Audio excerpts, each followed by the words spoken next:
Esse barulhinho não é aqui não, né, Thiago? Ah, é o relógio? Está avisando que está na hora de começar? Ah, então tá. Meus irmãos, a paz do Senhor Jesus, boa noite a todos. Olha, ó, fomos elevados à categoria do alto de novo aqui, ó.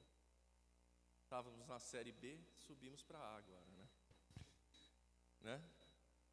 Não é isso? Meus irmãos, eu gostaria que vocês abrissem as vossas Bíblias aí em Mateus, o Evangelho de Jesus segundo Mateus. Nós vamos dar continuidade na nossa série de estudos aqui sobre o Sermão do Monte. Mateus capítulo 5, nós vamos encerrar o capítulo 5 hoje, a partir do versículo 43, amém? Eu disse que nós fomos elevados à categoria, para a série A, estávamos na B e fomos para A. Isso aí o Rogério não sabe o que é isso, né? O time dele nunca teve na B, né, Rogério? Há controvérsias, viu, Rogério? Você sabe disso. Brincadeiras à parte, meus irmãos, vamos lá. Mateus capítulo 5, versículos 43 em diante. Diz assim a palavra do Senhor: Ouviste o que foi dito, amarás o teu próximo e odiarás teu inimigo. Eu, porém, vos digo, amai os vossos inimigos e orai pelos que vos perseguem, para que vos torneis filhos de vosso Pai que está nos céus. Pois que ele faz raiar o sol sobre maus e bons e derrama chuva sobre justos e injustos. Porque se amardes os que vos amam, que recompensa tendes? Não fazem os publicanos igualmente assim? E se saudardes somente os vossos irmãos, que fazeis de notável? Não agem os gentios também dessa maneira? Assim sendo, sede vós perfeitos, como perfeito é o vosso Pai que está nos céus. Amém?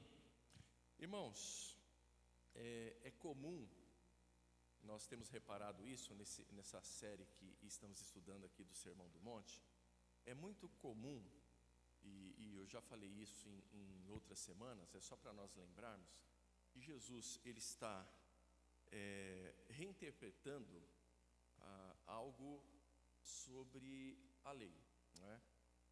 Eu já disse em outras vezes, só para a gente compreender, Jesus não está contradizendo a lei, ele está dando uma interpretação, e eu disse há algumas semanas, uma interpretação divina daquilo que os homens, né, os mestres da lei haviam interpretado. Hoje o texto é um texto muito característico em relação a essa verdade, né? A gente vai observar aqui alguns pontos em que de fato não estão prescritos na lei, mas fazia parte do ensinamento oral dos rabinos, não é? E o que Jesus vem fazer é justamente interpretar o texto bíblico do Antigo Testamento, lá da Torá, da lei, de uma forma divina, mostrando de fato o que Deus desejava daquelas pessoas, qual seria o comportamento, né? Qual seria a ação comportamental daquelas pessoas em relação àquilo que a lei estava dizendo. Porque o que nos parece, desde o início do capítulo 5, em que nós estamos observando aqui o Sermão do Monte, haviam algumas contradições entre o que a lei dizia e o que eles estavam ensinando e praticando. Nós percebemos isso em alguns momentos aqui, em textos anteriores. E a gente vai continuar vendo isso. Isso vai perdurar até o capítulo 7, né, quando o Sermão do Monte é concretizado, tá? Então, esses versículos que lemos agora, né, eles falam muito sobre a questão da ética do reino de Deus, né? Só para podermos entender o que é ética, porque a gente fala muito de ética e a gente precisa entender o conceito, né? A ética é uma normativa de conduta. De fato, o que é a ética? A ética seria o julgamento, né, sobre quais são os bons e os maus valores nos relacionamentos humanos. Isso é ética. É esse julgamento do que é certo, do que é errado, do que é bom, do que é ruim, não é? Essa norma de conduta que precisa ser aplicada para o bom relacionamento humano. Então, a ética do reino de Deus, ela exige, irmãos, um amor radical, que ultrapassa limites, não é? Limites culturais, naturais, limites religiosos, que parece que, à medida em que nós fomos expondo o texto aqui, parece que era a grande problemática, principalmente nessa finalização aqui do capítulo 5, não é? Então, Jesus aqui, ele apresenta uma das declarações mais revolucionárias da ética cristã, da norma de conduta cristã, do comportamento relacional que se deve ter um para com o outro. E eu digo que essa declaração é mais que revolucionária, porque era algo totalmente contrário do que se praticava e o que se ensinava lá naquele momento, lá no primeiro século, né, que é o momento em que Jesus está exercendo seu ministério público. E qual é essa grande declaração revolucionária? Amai vossos inimigos. Irmãos, isso é revolucionário. Não deixa de ser revolucionário para nós também, não é? Porque alguém pode dizer aí, amar inimigo, mas é fácil assim? Orar por quem me persegue, por quem só quer o meu mal, não é? A gente vai observar que esse tipo de amor não é o amor emocional, não é? O amor que nós temos pelos nossos, que é natural, não é? Esse amor é um amor volitivo, é um amor que envolve a vontade de fazê-lo, não é? Isso não é natural, não é? Você amar alguém que te persegue, alguém que é ruim, alguém que tem você como inimigo. Mas é possível, não é? É muito fácil, Jesus vai deixar claro aqui nos textos que nós vamos analisar, que é muito fácil nós amarmos aquelas pessoas que têm um vínculo emocional conosco, não é? Um parente, um filho, um irmão, o pai, a mãe, a esposa, o esposo, o neto, não é? A neta, para quem tem neta, não é? E assim por diante. Mas a ética do reino de Deus, ela exige uma forma diferente de se amar. E é o que Jesus está mostrando aqui e vai falar conosco nesse texto e depois por essas semanas também, né, que virão, né? Quando Jesus fala, amai os vossos inimigos, daqui a pouco a gente retorna para o texto, esse imperativo desestabiliza não apenas os sistemas morais da época, não é? Eu falo imperativo porque o verbo no imperativo é quando o verbo está dando uma ordem, né? Amai é uma ordem, né? Não é uma escolha que nós podemos fazer, não é? É uma ordem de Jesus. Eu costumo dizer que é sábio da nossa parte obedecermos às ordens de Jesus, não é? Ainda que as ordens possam ser difíceis, mas é necessário que façamos esforço para nos enquadrarmos como filhos obedientes às ordens de Jesus. Então, essa ordem de Jesus, ela desestabiliza, de fato, não apenas os sistemas morais lá da época, mas também todos os parâmetros naturais da justiça humana, não é? Quando falamos de amar inimigo, né? Então, o que nos parece é que nesta última parte aqui do capítulo 5, né, Jesus, ele está confrontando a ideia distorcida do amor ao próximo, limitado e justificado com o ódio ao inimigo. Porque o texto vai falar sobre o amor ao próximo e depois ele atrela esse amor como se isso fosse uma justificativa para se provar que está amando ao próximo, você odiando o seu inimigo, não é?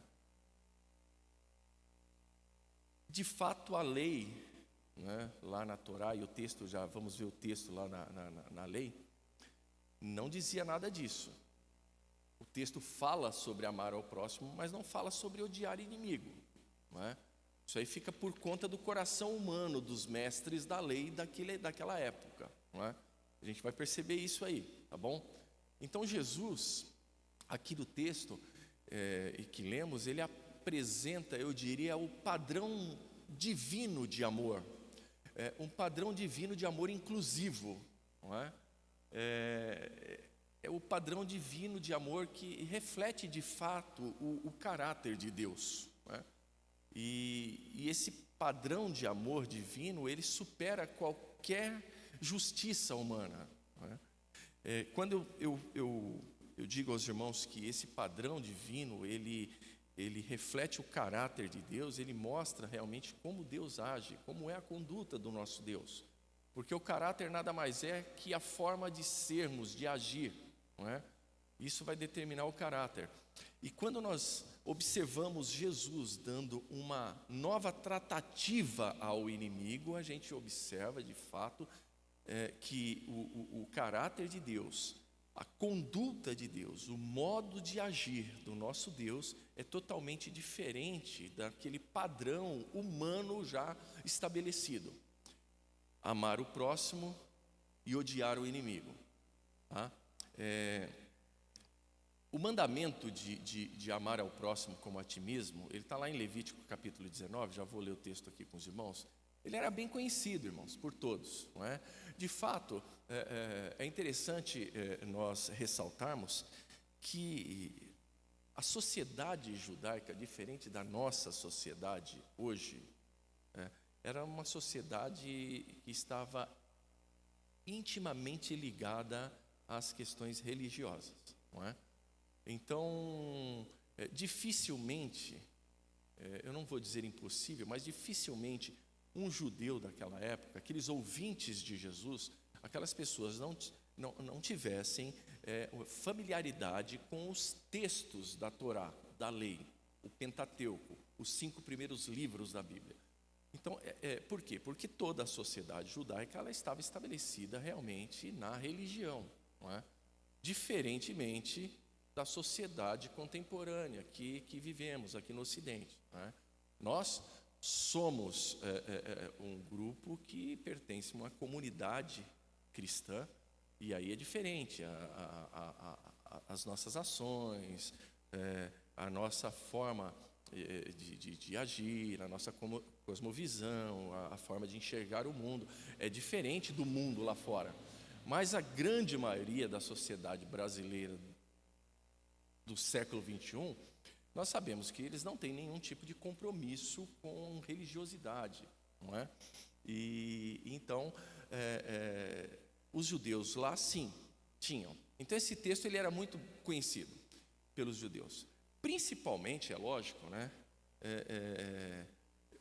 Pelos grupos religiosos que estavam intimamente ligados com as diretrizes religiosas lá do primeiro século, né? Agora, é lógico que todos eles conheciam o texto, né, de Levíticos 19, mas os rabinos e principalmente os fariseus, eles limitavam essa questão do próximo, né? Lembram da controvérsia em relação ao próximo, quando Jesus está conversando com um grupo de fariseus e Jesus aplica a parábola do bom samaritano? E Jesus pergunta para eles, depois de contar a história, nós, alguns meses atrás, estudamos aqui a parábola do bom samaritano, dentro daquela série das parábolas. E o que o fariseu, aquele grupo, pergunta para Jesus? Quem é o meu próximo? Não é? E aí Jesus conta a história, né? E aí faz a pergunta, né? Quem que é o próximo daquele que estava agravado no chão, doente, jogado, que foi espancado pelos assaltantes? E aí o fariseu, não, aquele que usou de misericórdia para com ele, não é? Jesus usa esse tipo de artifício para tratar com ele na parábola, porque Jesus sabe que a questão do próximo relacionado ao judeu, ele é muito condicionado, né? Nós sabemos que o próximo, nós, a igreja cristã, aprendemos de Jesus e aprendemos pelas Escrituras que o próximo é qualquer pessoa que estiver próximo da gente em qualquer momento, em qualquer lugar, independentemente de ser ou não irmão em Cristo, ser ou não um parente, ser ou não um amigo, não é? O próximo é qualquer pessoa. É isso que Jesus está dizendo. Agora,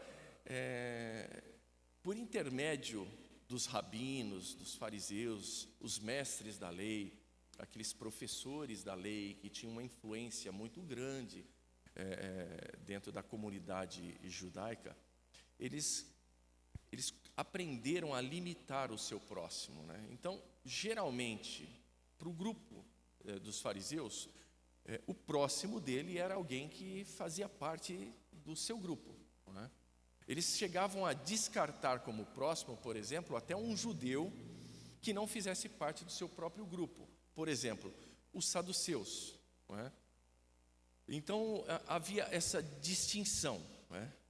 O próximo ou era algum judeu piedoso como eles, ou algum participante do seu próprio grupo. E interpretavam como inimigo todos os gentios, todos aqueles que não eram judeus, ou todos aqueles que os contradiziam, aqueles que não concordavam com suas ideias, né?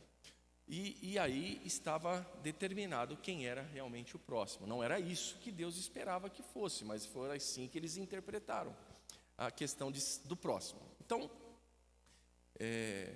o ódio ao inimigo, embora não tivesse prescrito na lei, era ensinado na prática através da tradição oral, não é?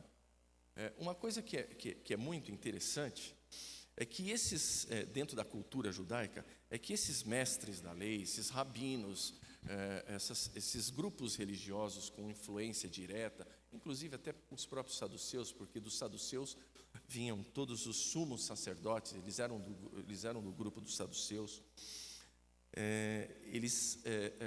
Os judeus, eles tinham muito respeito e recebiam como verdade qualquer coisa que lhes fosse ensinada por eles, não é? Quando o apóstolo Paulo, lá em Atos capítulo 17, ele está pregando lá na sua segunda viagem missionária, que ele passa por Bereia, e os bereanos passam a sua pregação pelo crivo da palavra, e ele diz aos tessalonicenses que os crentes de Bereia foram mais excelentes, porque enquanto ele pregava, eles conferiam nas escrituras se de fato aquilo que ele estava falando. Isso era uma coisa muito anormal, não é? Para o judeu, né? Porque se o rabino falar, se o mestre da lei falar, está falado, é isso.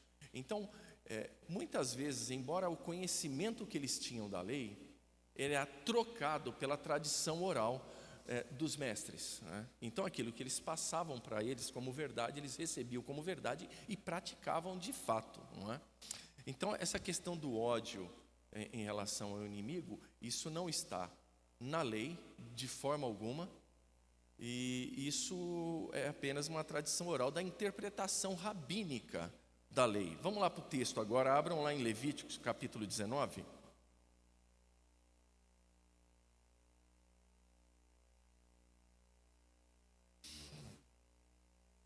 Levítico capítulo 19, apenas o versículo 18, porque é justamente este versículo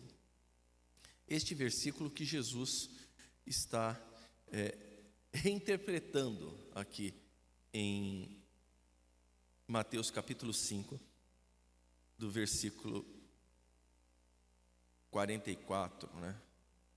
44. Então, o versículo 18 diz assim, de Levítico 19. Todos acharam, meus irmãos? Diz assim: não te vingarás e nem guardarás rancor contra os filhos do teu povo. Amarás o teu próximo como a ti mesmo. Eu sou o Senhor.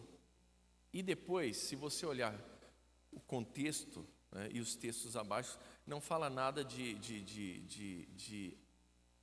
odiar inimigo. Isso aí está por conta da tradição oral judaica, tá bom? Está vendo que o texto é muito claro? Amará o teu próximo como a ti mesmo. Deus aqui também não condiciona quem é o próximo, Ele não aponta quem é o próximo. Fica muito claro que o próximo é qualquer pessoa, tá?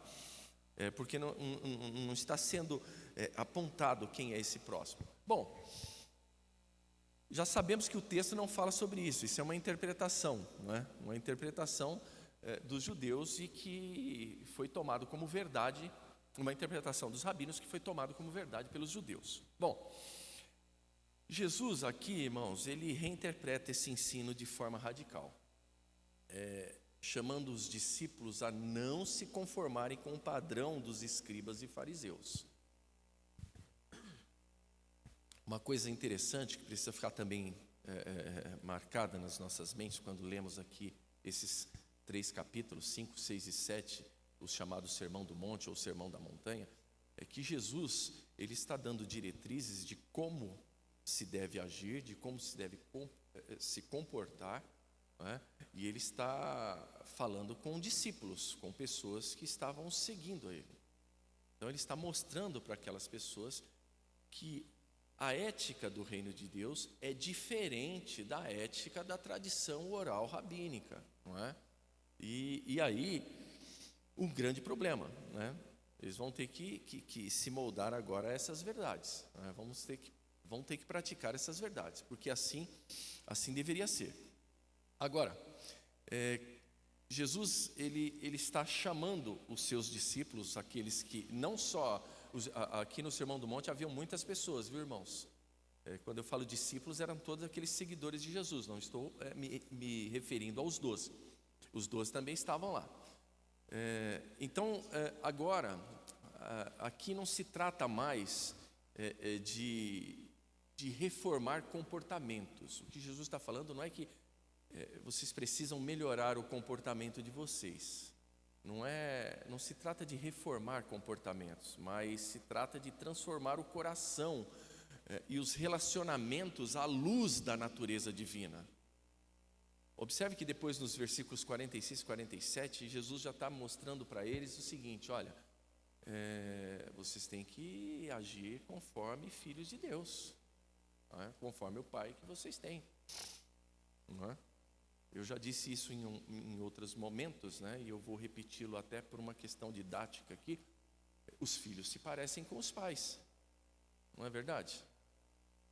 É verdade, irmãos.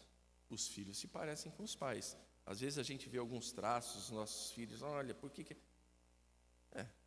Ele aprendeu assim, ele é a sua cópia, não é? Ele reproduz desde criança aquilo que você ensinou para ele. Ou, se não ensinou, pegando na mão, olha, é assim que tem que fazer, mas ele aprendeu de ver, não é? Então, os filhos aprendem com os pais e eles refletem o caráter, né, a forma de agir dos pais. O que Jesus está dizendo é o seguinte: eu estou falando com um grupo, e ele chama esse grupo de filhos de Deus, olha, vocês têm que refletir o caráter de Deus. Não é possível que vocês ainda continuem com as práticas daquele que não tem nada a ver com Deus, não é? E aí, Jesus vai desenrolando aqui o texto, né? Então, o que acontece? Jesus ele não está propondo uma moral alternativa, não é isso. Ele está propondo uma imitação do próprio Deus, é fazer como Deus faz, é ser como Deus é. A identidade, irmãos, do discípulo é medida não pela retribuição justa, mas pela graça escandalosa, não é?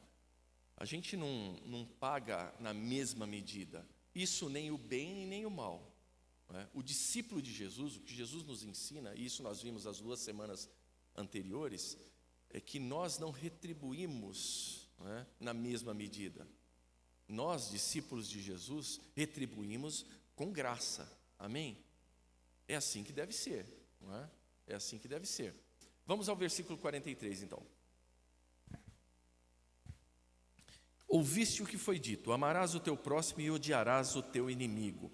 O que Jesus está dizendo assim: vocês ouviram o que foi dito. Jesus não está falando, vocês estão observando o que está escrito, não é isso, não é?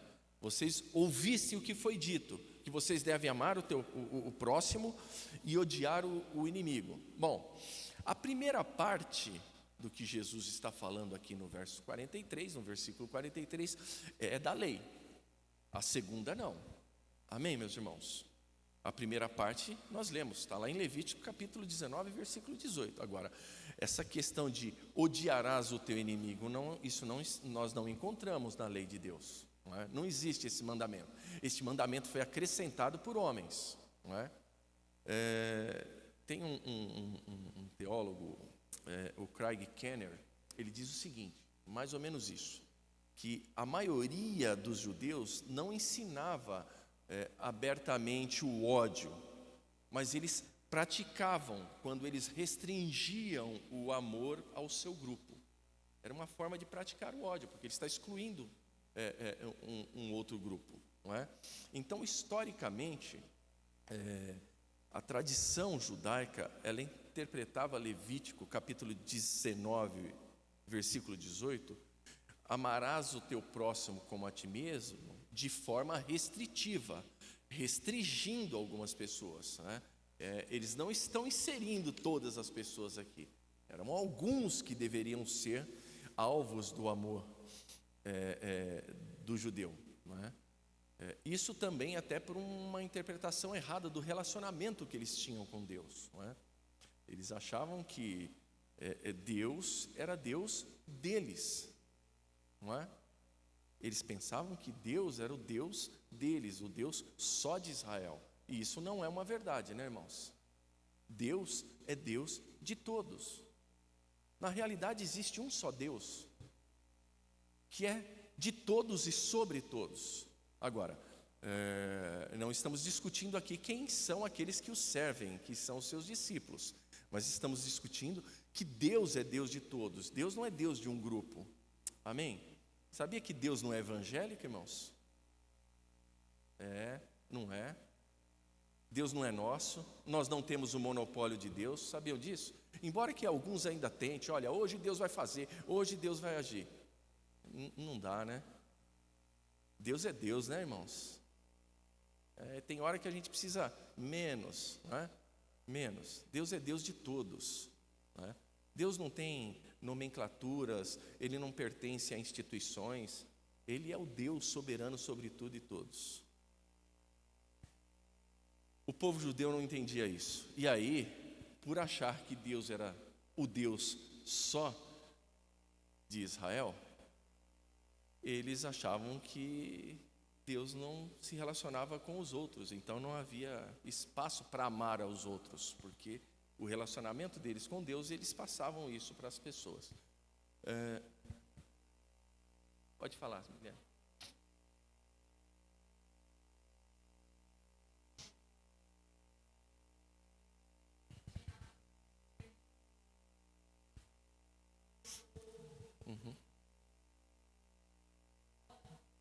Sim.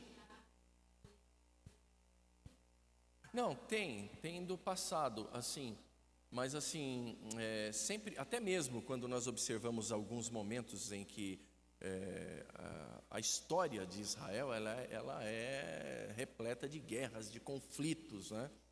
E em alguns momentos, a gente observa Deus tendo misericórdia dos povos pagãos lá, daqueles que não eram, dos gentios, né?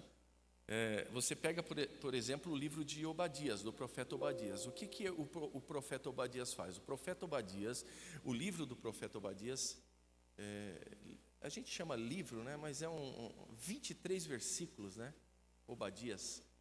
Ele mostra o desejo de Deus, por exemplo, de salvar aquele povo de Edom, os edomitas, mas não houve acordo. Então Deus usa o profeta Obadias. Isso depois de uma tentativa historicamente dentro da linha histórica de quase 450 anos, Deus tendo misericórdia, Deus sendo benevolente com esse povo, mas esse povo jamais se voltou para Deus. E aí Deus dá um ultimato, manda o profeta Obadias e diz assim, agora acabou, agora já era. Mas quando nós lemos o profeta Obadias, por exemplo, a gente acha que Deus está sendo punitivo, né? Não, houveram mais de 400 anos de Deus de misericórdia, de benevolência, de paciência, e não aconteceu, né? E é lógico que o juízo de Deus tem que vir. Virá sobre a terra também, né? Eu sei que a gente pensa que está aquela questão, estamos vivendo no tempo da graça. Tudo bem, irmãos, tempo da graça, mas você acha que o juízo de Deus não virá? Virá como veio no passado. Agora, Deus sempre teve paciência, e Ele sempre foi benevolente, mesmo com os outros povos, não é? Mesmo porque essa história de, Deus escolheu Israel como... Não escolheu nada, porque nem existia Israel, para começar. Deus formou Israel a partir de Abraão, né? Esse povo não existia, né? Deus não escolheu eles dentre tantos outros. Deus formou esse povo, né, através de Abraão. Agora, é lógico que o ambiente em que eles viviam era um ambiente diferente do nosso, então a gente tem que também compreender dentro de todas as questões que eles viviam subjugados, e foram subjugados pelos egípcios, foram subjugados antes pela Síria, pela Babilônia, e naquele momento, naquele período, estavam sendo subjugados pelos romanos. Mas a vontade de Deus era de que nenhum daqueles se perdessem, né?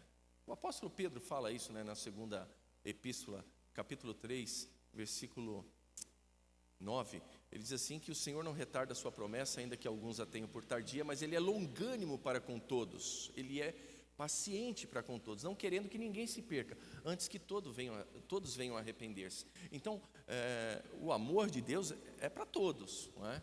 Eu sei que é difícil você colocar isso na cabeça de um judeu que não questionava os ensinos daqueles que eram os mestres, não é? Isso não acontecia, né?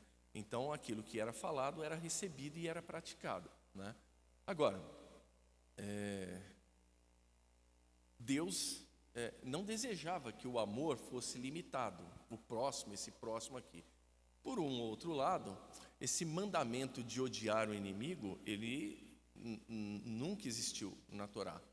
Ele surgiu por uma dedução prática, né? Em certos círculos sectários da época. Os essênios eram assim, né? Os fariseus e os outros. Agora, o que Jesus veio fazer? E o que Ele está fazendo aqui? Ele está denunciando esse exclusivismo religioso. Ele deixa claro que restringir o amor não é a marca do reino de Deus. Aqueles que são participantes do reino de Deus, eles não restringem o amor de Deus a ninguém, e nem restringem o seu próprio amor, não é? Vamos para o versículo 44. Aí Jesus diz assim: eu, porém, vos digo, amai os vossos inimigos e orai pelos que vos perseguem. Meus irmãos, eu imagino,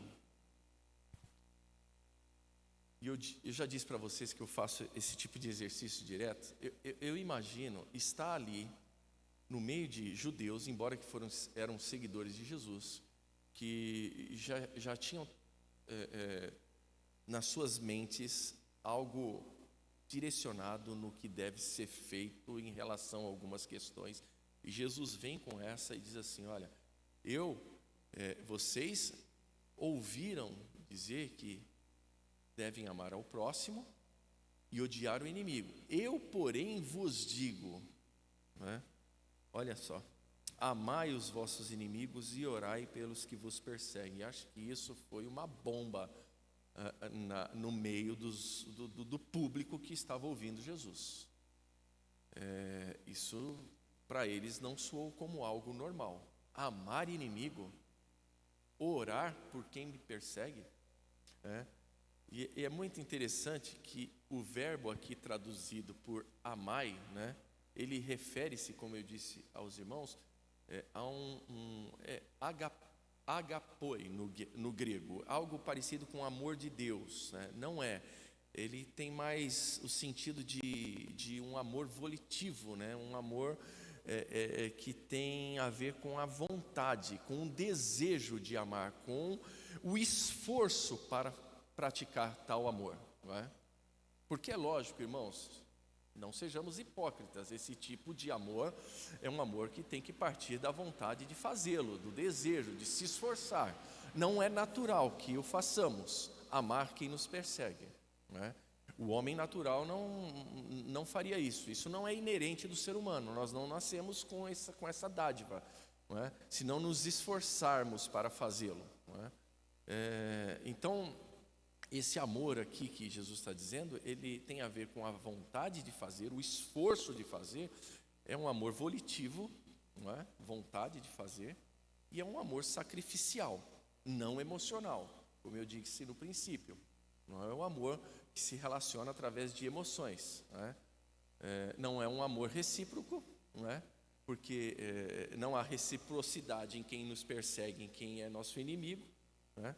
Provavelmente um inimigo ou uma pessoa que persegue a outra não traz nada de bom para você, e você tem que retribuir de uma outra maneira, não é? Com esse amor aqui que Jesus está dizendo, não é? Esse amor é o amor que escolhe servir mesmo àquele que é indesejável, não é? Irmãos, isso aqui é outra categoria, é outro patamar, né, de gente, né? É gente que faz parte do reino de Deus, é discípulo de Jesus, né? Qualquer coisa diferente disso não é a vontade de Deus para mim e para a sua vida. Portanto, esforcem-se. Amém? Esforcem-se. Principalmente agora que vocês estão sabendo, né? Deus não leva em consideração o tempo da ignorância. Quem mandou vocês estarem aqui para aprender isso agora, né? Então, já não será mais levado em consideração se vocês falharem nisso, nem eu, nem a mim. Depois Jesus, além de falar que devemos amar os nossos inimigos, ele está dizendo aqui, eu estou nos incluindo, porque incluindo nesse grupo que ouvia a preleção de Jesus, porque nós também somos discípulos do Senhor, amém? Então Jesus depois diz assim, olha, orai pelos que vos perseguem. Irmãos, isso era absolutamente contrário à lógica judaica, onde os inimigos deveriam ser amaldiçoados, não é? Como é que você vai orar pelos inimigos? Aí eu digo aos irmãos, nos parece, quando observamos esses ensinos de Jesus, que os padrões daqueles que vivem no reino de Deus são padrões um pouco mais elevados, se não muito elevados. Amém, meus irmãos? Tem uma frase de um teólogo inglês, o John Stott. O John Stott, ele diz que a oração é o ponto culminante do amor cristão. Ele diz que orar por quem nos persegue é de fato a vitória da graça sobre o ódio. Amém? Coisa linda, né, irmãos? É linda se a gente conseguir fazer e praticar, né? Senão fica só na esfera da teoria. O que enaltece a teoria é a prática. Prática sem teoria sem prática é a mesma coisa que nada. Fala aí, Arlete.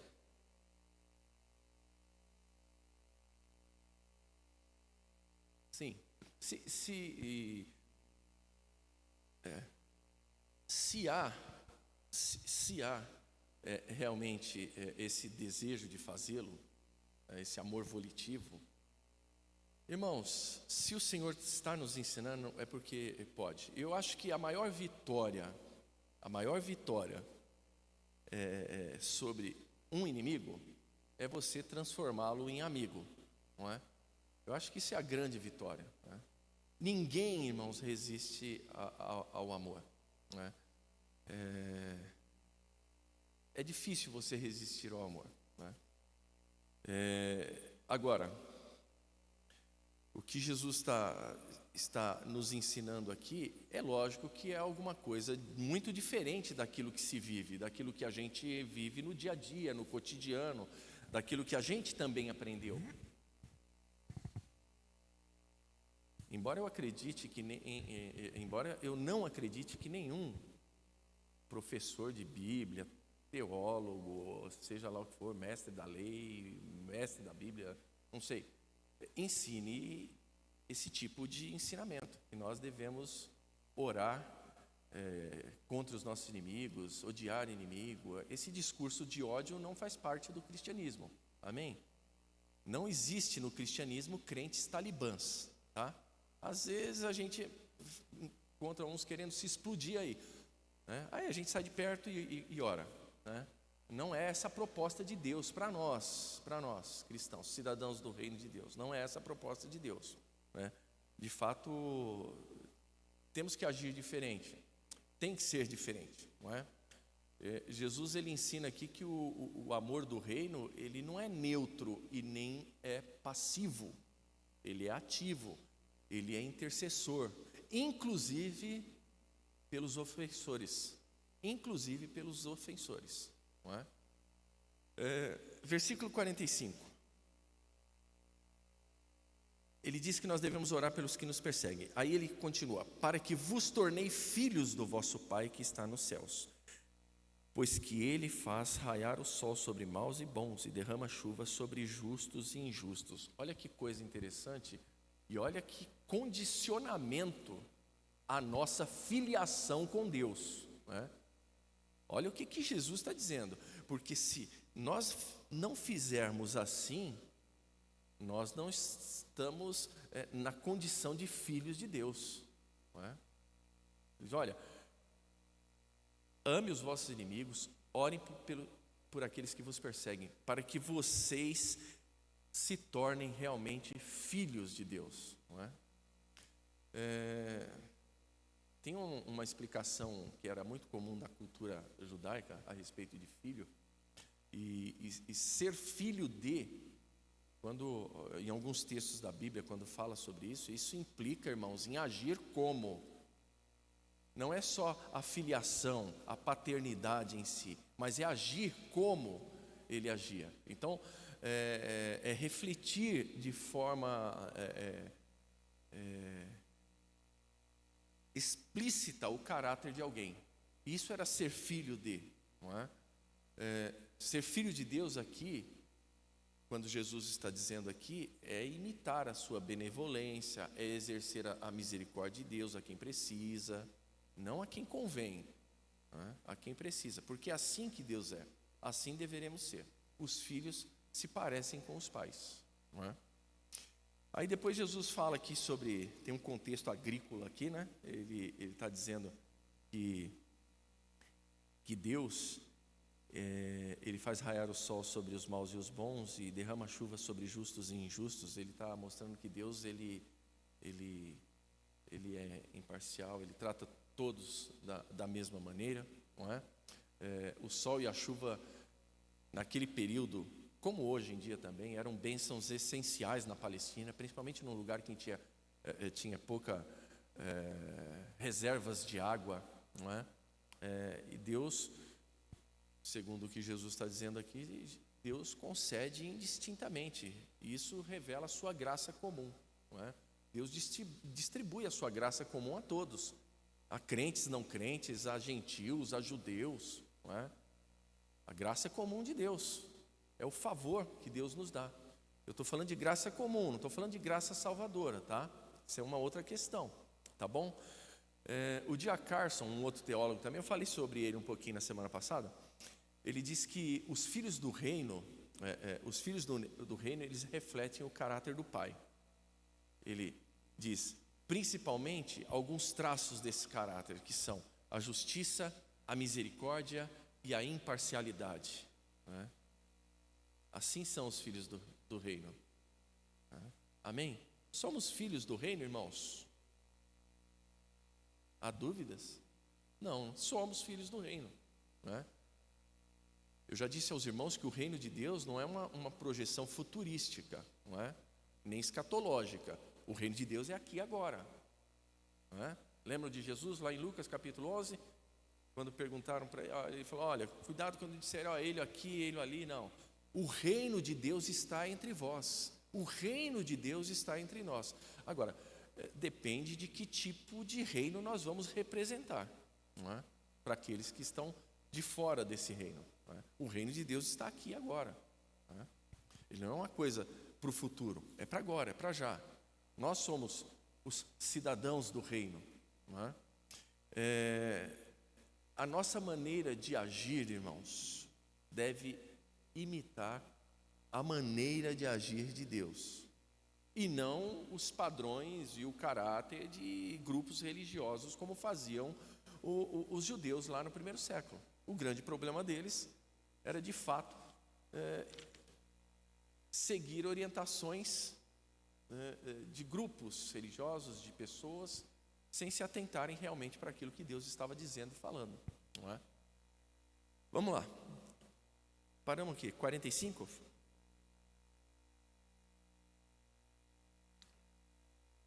Versículo 46. Porque se amardes os que vos amam, que recompensa tendes? Não fazem assim os publicanos igualmente? Irmãos, Jesus aqui, ele toma de exemplo aquele grupo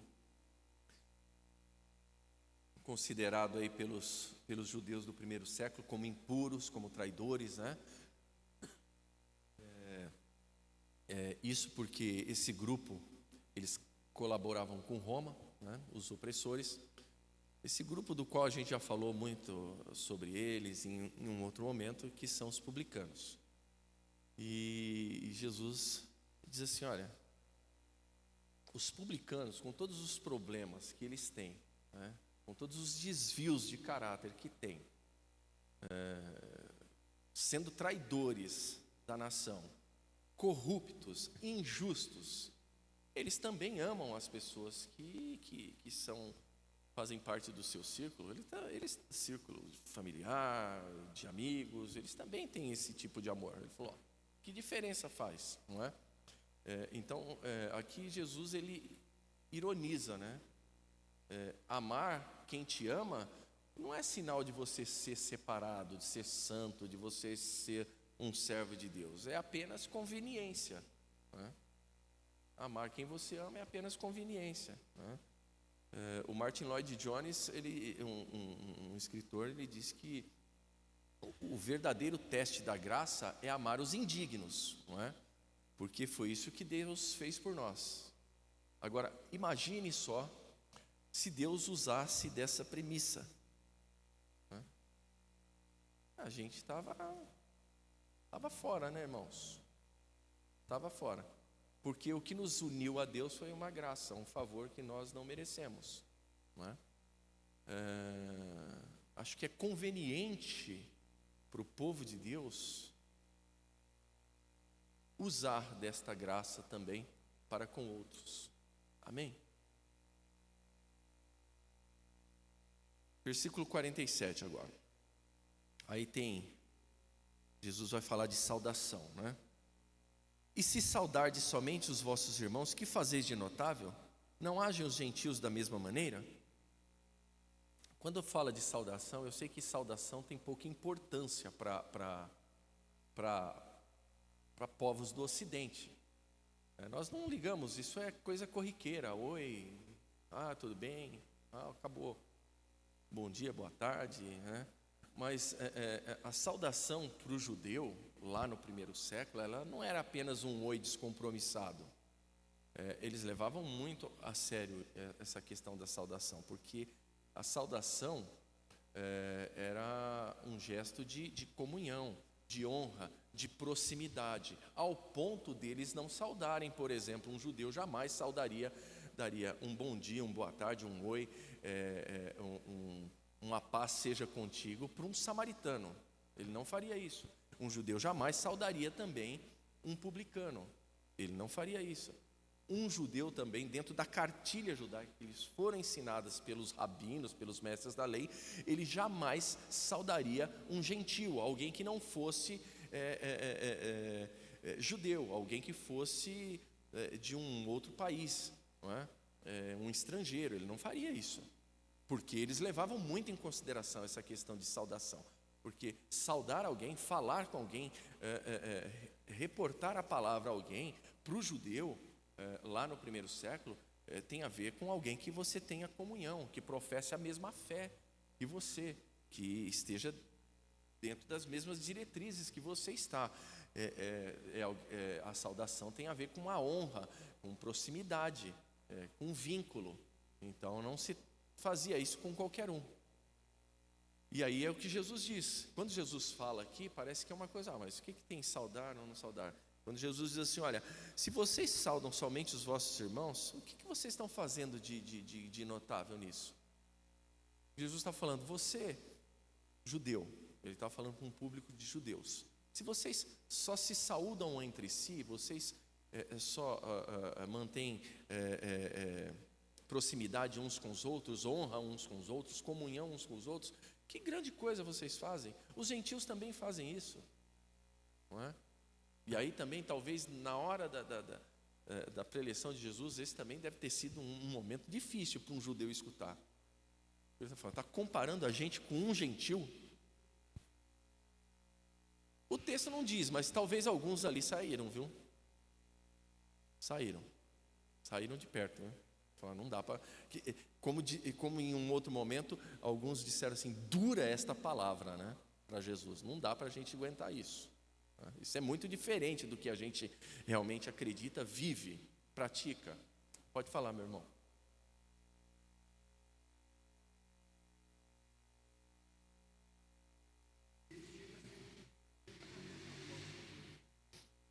Então, ele não gosta de cumprimentar? Ah, é? Então, isso aí é falta de educação. Mas vocês sabiam que eu tenho na família testemunha de Jeová? Vocês não sabem disso, né? O meu tio, irmão da minha mãe, o meu tio, ele é testemunha de Jeová. Ele é ancião dos testemunhos de Jeová, né? Mas eu cumprimento ele me responde, tem mais educação. A gente não pode conversar muito, porque não dá certo, né? Porque sempre dá problema, né? Dá problema. Mas a gente fala de tudo, né? Evita falar de religião, porque senão aí dá problema, né?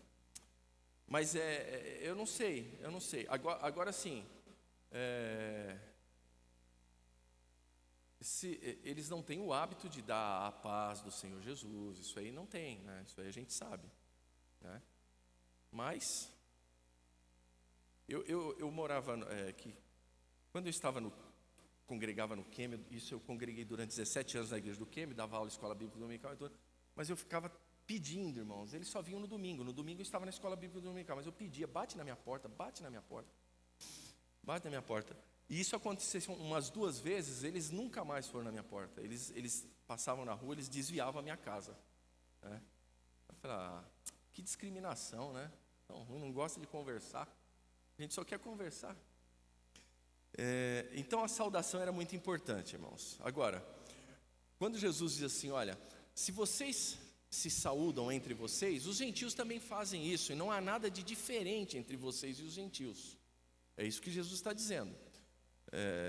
A gente sabe que os gentios, os estrangeiros, né, eles eram considerados alheios à aliança de Deus, eles não eram participantes, né?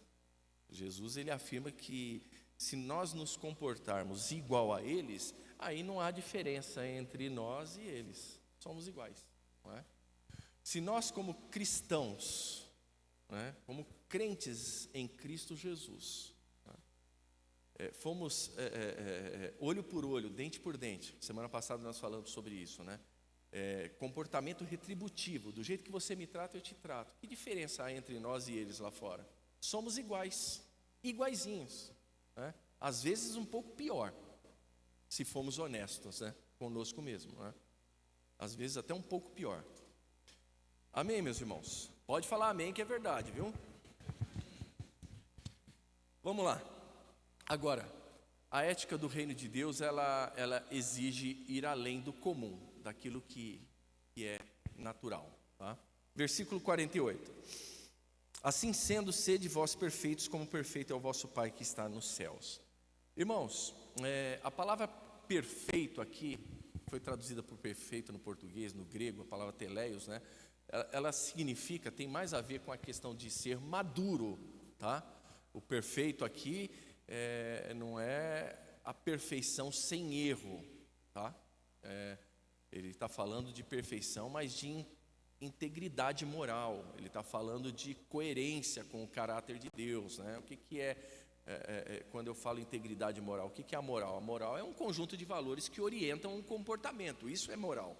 Então, ser íntegro, né, nos seus comportamentos, né? Ser parecido com Deus, não é? Ser coerente, né? O que é a coerência? Coerência é harmonia, é ser coerente com o caráter de Deus, é ter harmonia, se parecer de fato com Deus. Amém, meus irmãos? Essa é a proposta divina para nós. Essa é a proposta de Jesus para os seus discípulos. E isso não foi, Jesus não usou dessa preleção aos discípulos, isso não ficou para eles lá no primeiro século. Isso se estende a nós hoje, não é? É vontade do Senhor que também entendamos e aprendamos isso, para que possamos viver essas verdades, né? Para que possamos viver essas verdades. Um pastor, lá dos anos de 1940, pastor, eu não sei se eu citei ele em algum momento aqui, mas pastor alemão. Na realidade, ele é polonês, né?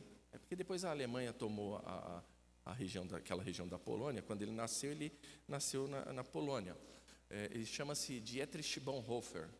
O Dietrich Bonhoeffer, ele foi um pastor que morreu, né? Ele foi martirizado, ele morreu na mão dos nazistas lá. Ele foi preso e morreu na mão dos nazistas, na Segunda Guerra Mundial.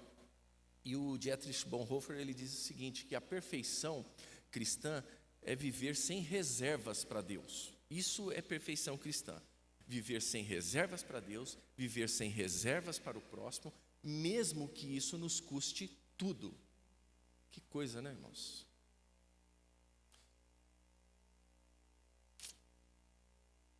Não é de qualquer jeito, viu?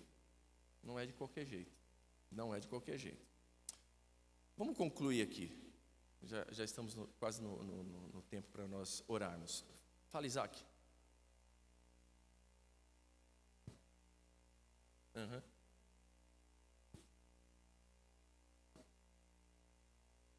Uhum.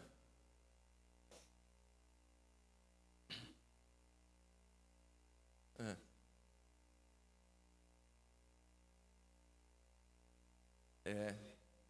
Não, teologicamente, assim, se nós falarmos de teologia sistemática, aí a gente está enrolado. Não temos boas referências, né? Mas, assim, temos bons pregadores, né? Temos bons pregadores, né? Temos muito ruins também, não é? Mas temos bons, temos pregadores fantásticos, o Jonas Madureira, Hernandes Dias Lopes, Augustus Nicodemos, a gente tem um pessoal bom, né? César Cavalcante, tem gente boa, tem muita gente boa. É que sistematicamente a gente tem uma obra de teologia sistemática escrita por um brasileiro, que é o Franklin Ferreira. Ele só escreveu uma obra, para você ver como a carência é muito grande no Brasil, viu, Isaac? E a gente é fruto daquilo que a gente vê, lê. Então, né? Eu leio muito, principalmente desses camaradas, eu bebo muito dessas fontes. E olha, irmãos, estou citando gente que eu não citaria hereges aqui para você. Eu daria uma lista de pelo menos uns 50 nomes aqui que afastem-se deles. Mas tem uma lista de uns 15 bons, tá certo?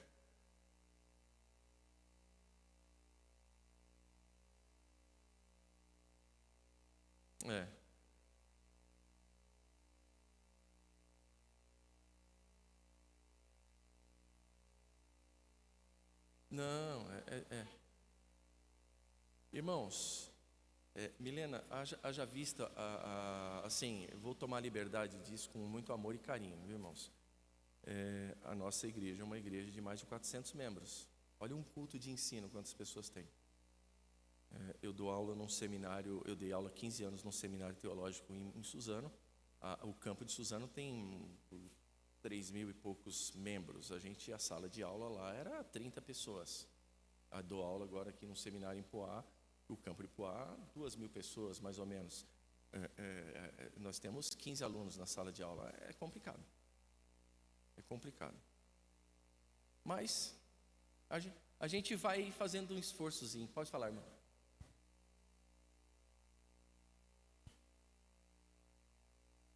Sim. No geral.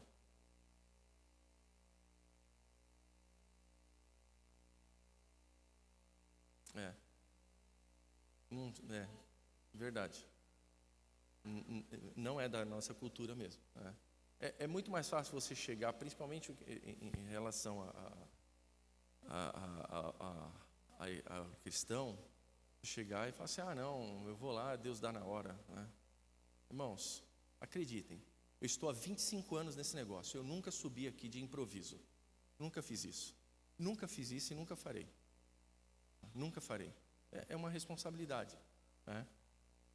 É uma responsabilidade. E como a irmã disse, não é da nossa cultura. A cultura brasileira, não é da nossa cultura estudar. E principalmente dentro das nossas comunidades cristãs. É um tabu a se vencer. É um tabu a se vencer. Mas a gente vai vencendo aos pouquinhos, né? Ainda existe uma má interpretação do texto de 2 Coríntios 3,6. A letra mata, o Espírito vivifica. Irmãos, isso aí, essa interpretação foi forjada nos quintos dos infernos. Porque a lei que ele está falando, a letra, ele está falando da lei, que era olho por olho, dente por dente. Agora, a lei do Espírito da graça é uma outra história. Essa é a interpretação real. Ele não está falando de lei de estudo, mesmo porque contradiziria o próprio Senhor Jesus. Lá em João, no capítulo 5, versículo 39, Jesus disse assim: examinai as Escrituras. O texto ali foi traduzido em português por examinar. Examinar é estudar, estudar minuciosamente. Isso é ordem de Jesus. Examinar, o verbo está no imperativo também, é uma ordem. Jesus está dizendo: examinem, estudem as Escrituras. Mas a gente consegue, aos pouquinhos a gente vai conseguindo.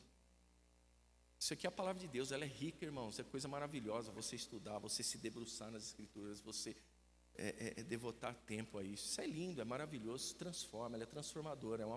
João 8,32, essa palavra liberta, essa palavra transforma, essa palavra muda. Essa palavra, como o escritor aos Hebreus diz, ela é igual espada de 2 gumes, ela discerne tudo. Como é que a gente vai dizer que isso faz mal? Só se for por uma influência maligna. Amém? Eu gosto disso, estudo e tudo mais, e isso só tem me feito bem. A cada vez que me debruço nas Escrituras Sagradas, o Senhor me aponta que eu preciso melhorar. E eu vou aprendendo com o Senhor todas as vezes que eu estou estudando, e isso vai ser até o fim da minha vida, que o Senhor me dê graça, vista para poder ler. Ler é hábito, viu, irmão? É hábito. Você começa, depois você sente falta. Chega do trabalho, você toma banho, você tem que pegar um livro, eu tenho que ler, eu tenho que pegar a Bíblia, eu tenho que ler, não tem, me faz falta. Não dá para ficar sem. São bons hábitos, que a gente pode cultivar. Amém? Para finalizar aqui, irmãos, Jesus está desafiando os seus ouvintes aqui nesse texto que nós estamos observando. Ele está desafiando os seus ouvintes, ele está desafiando a nós. E o desafio é que nós abandonemos o amor seletivo, e possamos viver o amor radical de Deus, que alcança até os inimigos.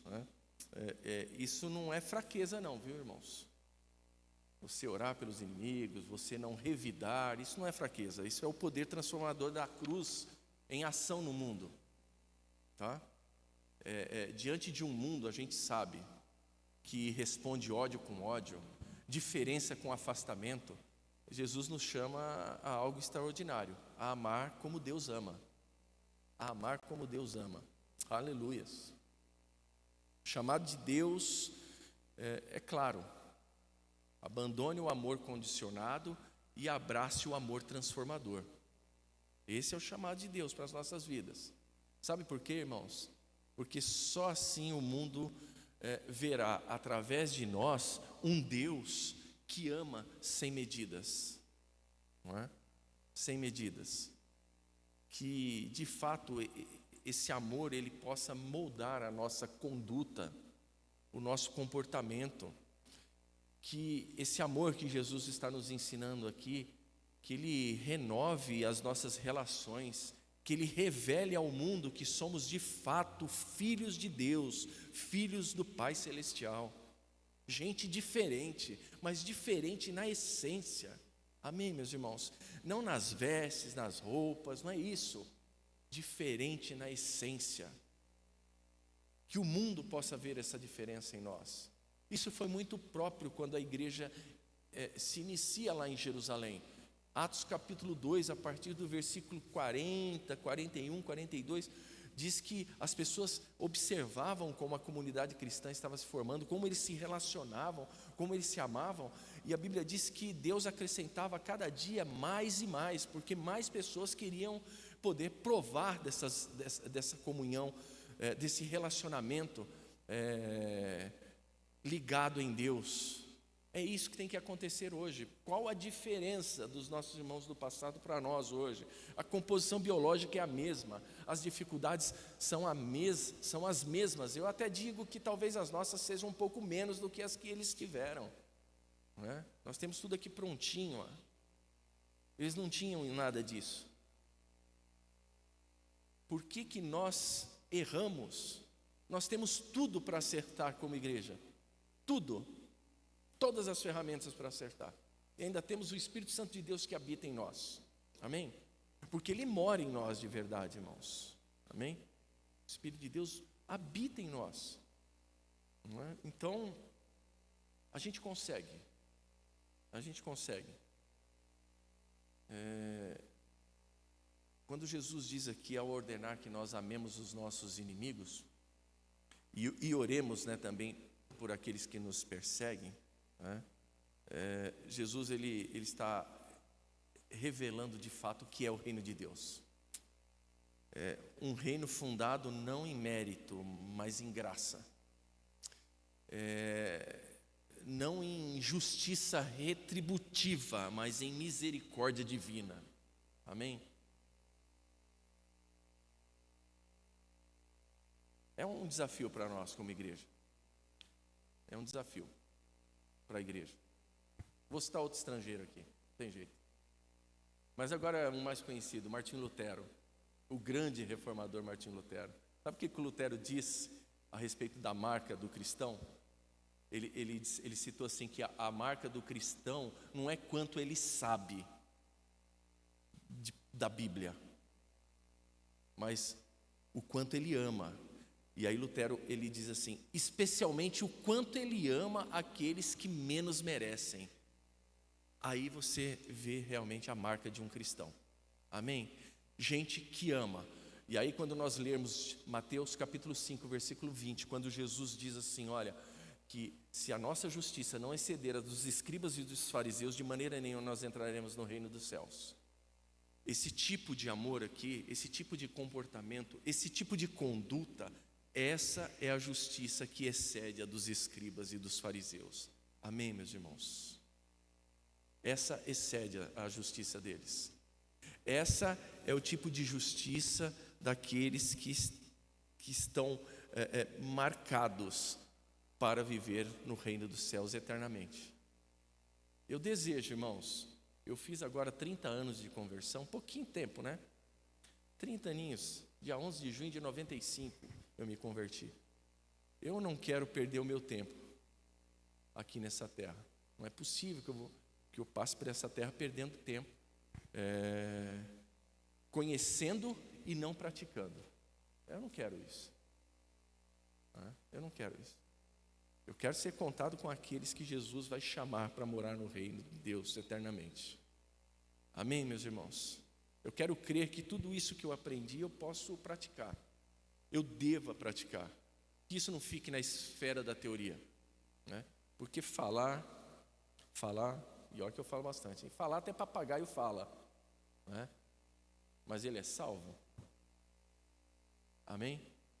Irmãos, fazemos parte da comunidade dos santos. Isso é muito, mas muito honroso, irmãos. Vale a pena moldar o nosso comportamento, as nossas atitudes, como Deus deseja que seja. Vale a pena parecer com o Senhor Jesus. Amém? Vale a pena. Vale a pena. Vamos continuar nessa luta incessante. Vocês me ajudam a parecer mais com Jesus, eu ajudo vocês, e a gente vai junto até aquele dia. Amém? Glória a Deus. Louvado seja o nome do Senhor. Vamos orar, meus irmãos? Irmãos, nós vamos continuar orando.